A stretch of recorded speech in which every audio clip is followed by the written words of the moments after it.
There's quite a few things I need to do to the bone layer.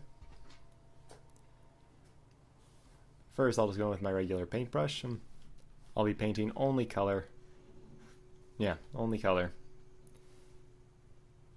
And what I'm going to do is I'm going to try and make these sunken in areas show up just a little bit more. So what I'll do is I will pick a color using the eyedropper tool. As you see, it's not very saturated. I'm going to increase the saturation to be a bit more of a brown and then darken it. Going with my paintbrush and a soft alpha. And then I may reduce my brush opacity down to 60%.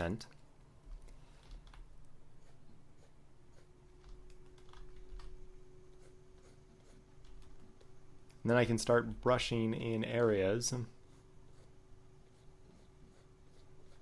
in order to increase the contrast a little bit.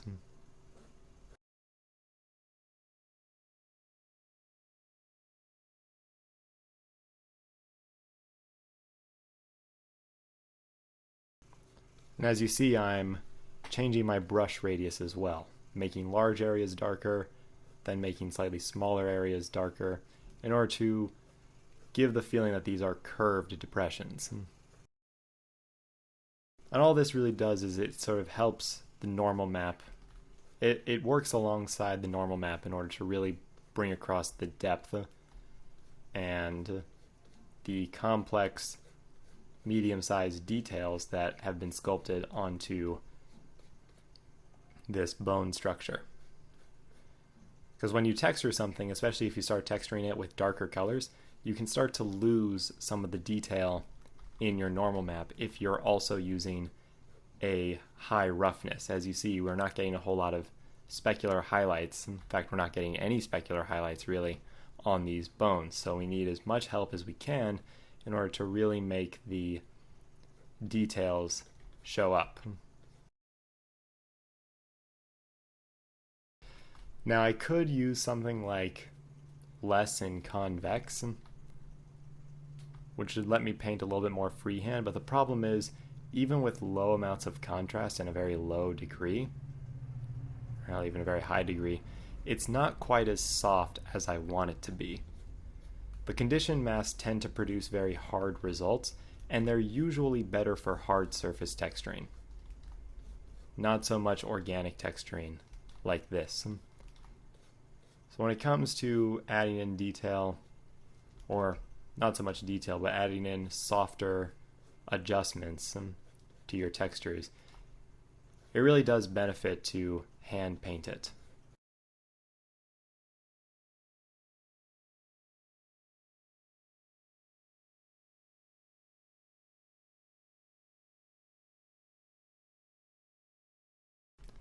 Trying to keep a little bit of that underlying color so I'm not completely replacing the smart material with this new paint.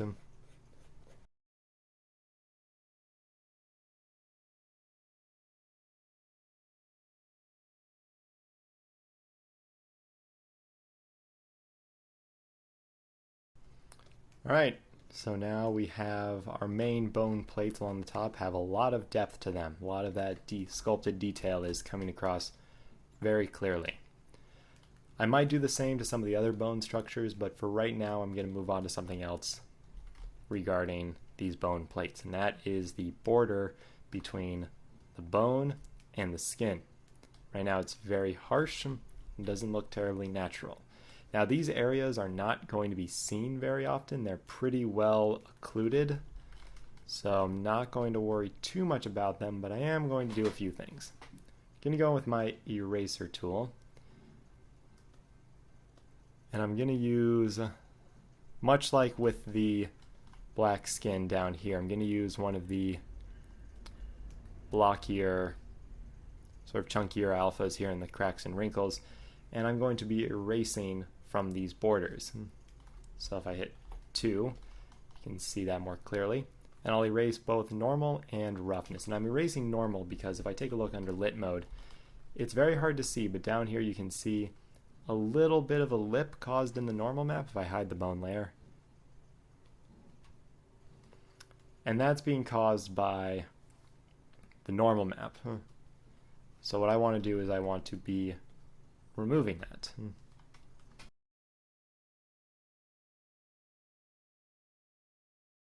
Now to get this to look as random as possible, I've maximized the rotation amplitude.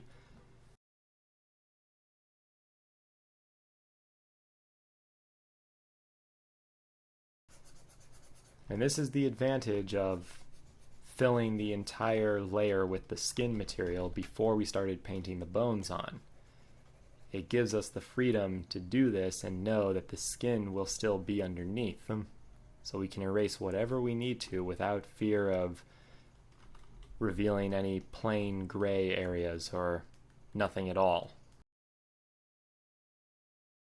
Now to really make the skin look like it's trying to grow around this, I may also run in with one of the more crag-like alphas like this. Maximize that rotation amplitude. Maybe not that one, maybe something more like this, maybe.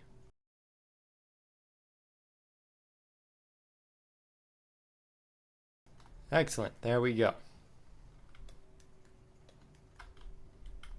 So now let's focus on the light skin underneath here. So probably the very first thing I want to do is I want to have the light skin respect these ridges that I've sculpted.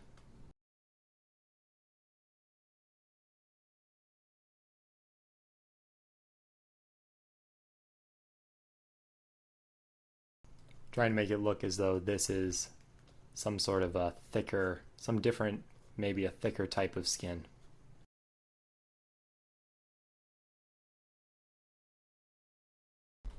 Try and fade off the tops here using a similar method to what we use with the blue glowing veins, a very large alpha.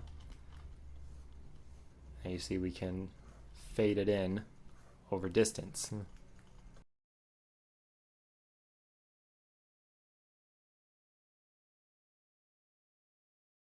As you may notice, these are not perfectly symmetrical, so I'm just going to erase the middle area, and then I'll worry about the borders between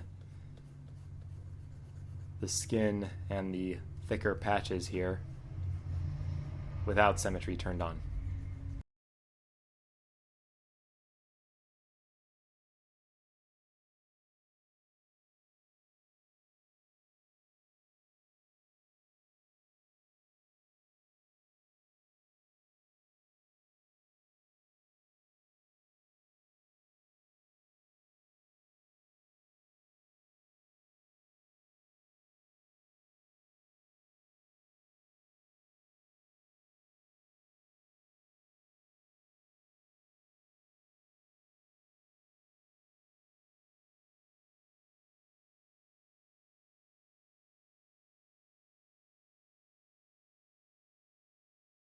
All right, now that we've erased most of the light skin, let's do a few more things to it.